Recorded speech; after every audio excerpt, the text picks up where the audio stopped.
Well, after exhausting all possible options, a local migrant and a member of the 2S LGBTQ+ community was just hours away from being forced to leave Canada and set to face possible dangers in Kenya.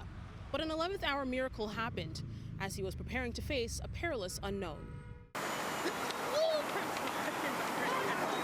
Charles Mwangi was supposed to board a plane on Sunday morning, leaving behind family and friends from the Jane and Finch community that he has called home since fleeing Kenya and arriving in Canada in 2019. It has been a milestone for 5 years, fighting every day, every day. This is God. CityNews first spoke with Charles in May when his latest appeals for refugee claims were refused. And Karen, since the beginning, since May has been covering this story, every time there was a refusal after refusal after refusal, Karen would come out and do a follow-up story to keep this story in the public eye. And that's really important. Charles is a healthcare worker and worked on the front lines during the pandemic. He is also bisexual and feared for his life if he were to return to his homeland. It was dead of me. With the dangers he was potentially facing, Charles made one final attempt to save his life on Saturday morning. We filed for United Nations application. I was like, what will I do tomorrow? Like, I don't know. I don't know what I can say, but it was sad. It was sad, yeah.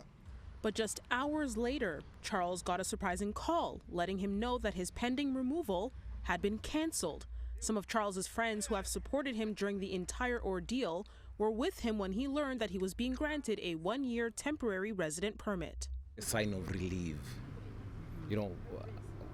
Like we didn't know what we were supposed to do tomorrow. We're just living it a minute.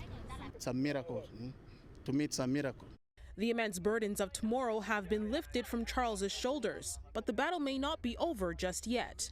We do need the immigration minister, Mark Miller, to grant that permanent residency status on humanitarian grounds, because stopping the deportation isn't the full, it's not the full fight here. We need the status now. The Migrant Workers Alliance for Change says this is a rare win and is calling on the feds to honor a commitment they made 3 years ago. There are 44 deportations that happen every day.